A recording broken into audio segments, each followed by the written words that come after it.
कोई जीव बाहर निकला है और वो जीव वहीं लैब के अंदर है। और इसके बाद ये दिखाते हैं कि वहां पर एक बहुत ही अजीब सा जीव होता है जो कि 2 पैरों पर चलता है। क्लाइव बाहर से उस जीव को देख लेता है। वो एल्सा को बोलता है कि मैं जहरीली गैस को ऑन कर रहा हूं, तुम बाहर निकलो। लेकिन एल्सा अपना मास्क निकाल देती है और वो उस बच्चे को बोलती है कि तुम डरो मत, मैं तुम्हें कोई नुकसान नहीं पहुंचाऊंगी। और ये सुनने के बाद वो अजीब सा जीव उसके पास आता है और वो बिल्कुल भी एग्रेसिव नहीं होता। लेकिन तभी पीछे से क्लाइव एक डंडा लेकर आ जाता है। इस बात से वो बच्चा चिढ़ जाता है। इसके बाद क्लाइव और एल्सा उस रूम से बाहर निकल जाते हैं और क्लाइव बोलता है कि मैं जहरीली गैस ऑन कर रहा हूं, मैं इस जीव को मार रहा हूं। लेकिन एल्सा बोलती है कि हम इसे बेहोश कर सकते हैं, हम देखे तो हमने बनाया क्या है। और वो उसे बेहोश करके उस पर रिसर्च करना शुरू करते हैं और उन्हें यह पता चलता है कि ये एक फीमेल है और ये बहुत जल्दी जल्दी ग्रो कर रही है और कुछ दिनों बाद पूरी तरह से ग्रो करने के बाद ये मर जाएगी। लेकिन क्लाइव इस प्रोजेक्ट में आगे काम नहीं करना चाहता। वो एल्सा को बोलता है कि हमें इसे मार देना चाहिए। एल्सा बोलती है कि हमें ऐसा नहीं करना चाहिए, हमें इसे देखना चाहिए, इससे हम बहुत कुछ सीख सकते हैं। और वो ये डिसाइड करते हैं कि हम इसे ऑब्जर्व करेंगे। और 1 महीने के अंदर ही वो विकसित होना शुरू हो जाती है, उसके हाथ पैर निकलना शुरू हो जाते हैं और उसका दिमाग भी अब डिवेलप हो रहा है। और एल्सा उससे भावनात्मक रूप से भी कनेक्ट होना शुरू हो जाती है, उससे वो खिलाती है, उसे चीजें सिखाती है।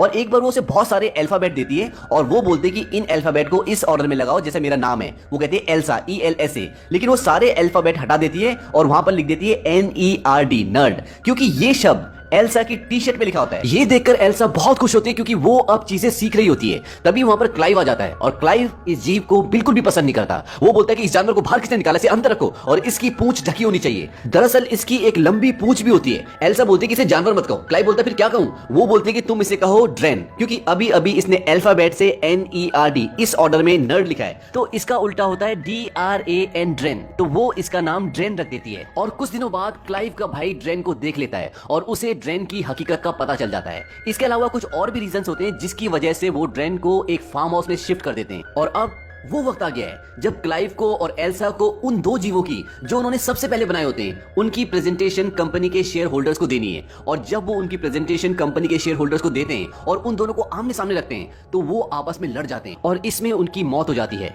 इस बात से क्लाइव, एल्सा, कंपनी की ऑनर सब के सब बहुत डिसअपॉइंट हो जाते हैं। और जब वो उनकी लड़ाई का रीजन ढूंढते हैं तो उन्हें यह पता चलता है कि उनमें से जो जिंजर थी, जो फीमेल थी, वो अपने आप ही मेल में कन्वर्ट हो गई थी। क्योंकि कुछ स्पीसीज ऐसी होती हैं जो लाइफ में अपना जेंडर चेंज करती है। ऐसी कुछ मछलियां भी होती है और इस जीव के अंदर मछली का डीएनए भी होता है और इसीलिए ये फीमेल से मेल बन गया होता है। और एल्सा और क्लाइव इस चीज का इसलिए पता नहीं लगा पाए क्योंकि वो अपनी दूसरी रिसर्च ड्रेन के साथ बहुत बिजी थे। वहीं दूसरी तरफ ये दिखाते हैं कि ड्रेन अब पूरी तरह से विकसित हो चुकी है और एल्सा उसे एक बच्चे की तरह ट्रीट करती है, उसे सिखाती है, उससे बहुत प्यार करती है। लेकिन ड्रेन का बिहेवियर बहुत अजीब होता है। एक बार वो जंगल में भाग जाती है और जब एल्सा और क्लाइव उसके पीछे जाते हैं तो वो देखते हैं कि उसने एक खरगोश को मार दिया होता है और वो उसे कच्चा ही खा रही होती है। इसके बाद वो दोनों ड्रेन को घर वापस ले आते हैं और कुछ दिनों बाद एल्सा ड्रेन को खाना दे रही होती है तो वो खाना नहीं खाती और वो उन्हें समझाती है कि मैं यहाँ पर बोर हो गई हूँ। दरअसल जो उसके पास अल्फाबेट्स होते हैं वो उससे TEDIOUS लिखती है, टीडियस, यानी कि मैं यहाँ पर बोर हो चुकी हूँ। इसके बाद वो तोड़फोड़ करना शुरू कर देती है और छत फाड़ के ऊपर निकल जाती है और छत पर खड़ी हो जाती है। और उसके पीछे पीछे एल्सा और क्लाइव भी जाते हैं और वो देखते हैं कि ड्रेन की बॉडी से पंख निकल चुके हैं और वो उड़ने वाली होती है। तभी क्लाइव बोलता है कि हम तुमसे प्यार करते हैं और हमें तुम्हारी जरूरत है। और ड्रेन की बॉडी से पंख वापस उसकी बॉडी के अंदर चले जाते हैं। ड्रेन का ये रूप पहली बार एल्सा और क्लाइव ने देखा होता है। अब ड्रेन का दिमाग काफी हद तक विकसित हो चुका है, वो बहुत चीजें समझती है। उसे एक दिन एक बिल्ली मिलती है लेकिन एल्सा वो बिल्ली उसे छीन लेती है क्योंकि वो नहीं चाहती थी कि बिल्ली को कोई नुकसान पहुंचे, क्योंकि उसने पहले भी एक खरगोश को मारा था। और वो ड्रेन को बोलती है कि तुम इससे बीमार हो सकती हो और वो उससे बिल्ली ले लेती है। इसी के साथ साथ ये भी दिखाते हैं कि ड्रेन अब क्लाइव की तरफ अट्रैक्ट होना शुरू हो जाती है और क्लाइव समझ जाता है कि इसके अंदर जो हमने ह्यूमन का, फीमेल का डीएनए डाला था वो दरअसल एल्सा का खुद का डीएनए था। इस बात से वो एल्सा से बहुत नाराज होता है, उससे बहुत लड़ता है और वो कहता है कि तुम्हें ऐसा नहीं करना चाहिए था। अब धीरे धीरे ड्रेन का एल्सा के प्रति प्यार खत्म होना शुरू हो जाता है और इसी वजह से एल्सा ने जो बिल्ली ड्रेन से छीनी थी वो बिल्ली वापस लेकर आती है और वो उसे देती है। लेकिन एल्सा अपनी पूंछ से एक नाखून टाइप का निकालती है और बिल्ली के गले में चुभाकर उसे मार देती है। ये देखकर एल्सा को बहुत गुस्सा आता है और वो इसे एक जोर से थप्पड़ मारती है। थप्पड़ लगने के बाद वो एल्सा के ऊपर आके खड़ी हो जाती है और उसके गले में एक चाबी होती है। उस चाबी को निकालकर दरवाजा खोलकर बाहर चली जाती है। धीरे धीरे ड्रेन के अलग अलग रूप सामने आ रहे होते हैं। वहीं दूसरी तरफ ये भी दिखाते हैं कि एल्सा ने अब उस प्रोटीन को बना लिया है जिसकी जिम्मेदारी कंपनी ने उन्हें सौंपी थी और वो उस प्रोटीन को कंपनी को हैंड ओवर कर देती है। अब एक दिन क्लाइव अपने कैमरे में यानी कि लैपटॉप की स्क्रीन पे देख रहा होता है कि ड्रेन का है। ड्रेन पानी के अंदर होती है और वो पूरी तरह से न्यूड होती है। ये देखकर क्लाइव उसकी तरफ अट्रैक्ट होना शुरू हो जाता है और वो अपने लैपटॉप की स्क्रीन पे हाथ लगाता है और वहीं दूसरी तरफ से ड्रेन भी उसके हाथ पे हाथ टच करती है, यानी कि वो कैमरे पर हाथ टच करती है। उसे पता चल जाता है कि क्लाइव उसे देख रहा है और ये देखकर क्लाइव एकदम से चौंक जाता है। ड्रेन के अंदर कुछ ना कुछ शक्तियां तो होती है। इसके बाद ये दिखाते हैं कि एक बार क्लाइव उस जगह पर आता है, फार्म हाउस में आता है जहां पर ड्रेन रहती है और वहां पर उस वक्त एल्सा नहीं होती। क्लाइव ड्रेन को आवाज लगाता है लेकिन उसे सामने कोई भी नहीं दिखता। तभी वो पीछे देखता है तो ड्रेन खड़ी होती है और वो पूरी तरह से न्यूड होती है और वो क्लाइव को पकड़कर किस करना शुरू कर देती है। क्लाइव उसे दूर हटाता है, बोलता है कि ये करना ठीक नहीं है, लेकिन फिर क्लाइव भी अपनी भावनाओं में बह जाता है और वो दोनों एक दूसरे को किस करना शुरू कर देते हैं और धीरे धीरे क्लाइव भी अपने कपड़े उतार देता है और उनकी डुग्गा डुगी यानी कि उनके बीच में संभोग होना शुरू हो जाता है। अब जब ये दोनों संभोग करते हैं तो ड्रेन बहुत एंजॉय कर रही होती है और उसकी बॉडी से पंख भी बाहर निकल चुके होते हैं और इसी के साथ ये भी दिखाते हैं कि ड्रेन की पूंछ से वही नाखून बाहर निकल जाता है जिससे उसने बिल्ली को मारा था। लेकिन तभी वहां पर एल्सा आ जाती है और एल्सा इन दोनों को संभोग करते हुए देख लेती है। ये देखने के बाद एल्सा वहां से नाराज होकर चली जाती है। हालांकि क्लाइव उसे रोकने की कोशिश भी करता है लेकिन एल्सा नहीं रुकती और इसके बाद एल्सा ड्रेन की पूंछ को काट देती है क्योंकि उसकी पूंछ खतरनाक होती है, जानलेवा होती है। और बाद में जब क्लाइव और एल्सा मिलते हैं, हालांकि एल्सा बहुत दुखी होती है लेकिन उन दोनों को अपनी गलती का एहसास भी होता है। क्लाइव बोलता है कि ये सब हमारी गलती है। एल्सा बोलती है कि मैंने वो पदार्थ बना लिया है, यानी कि वो पदार्थ जो उनकी कंपनी को चाहिए था।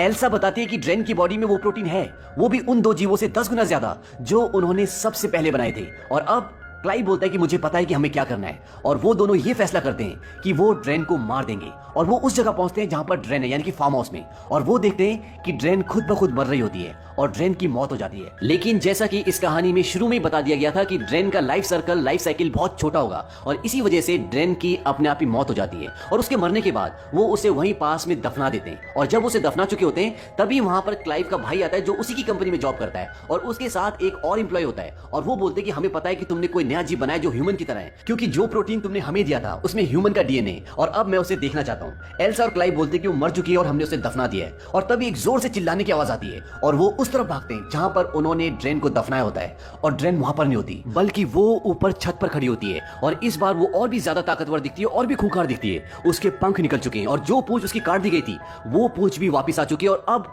वो बहुत एग्रेसिव है। और इसके बाद ड्रेन उन पर हमला करती है और क्लाइव और एल्सा के साथ जो 2 और लोग होते हैं जिसमें से एक क्लाइव का भाई भी होता है, ड्रेन उन दोनों को मार देती है और इसी मुठभेड़ में क्लाइव बेहोश हो जाता है। और इसके बाद ड्रेन एल्सा के पीछे जाती है और एल्सा को पकड़कर उसके साथ रेप कर देती है।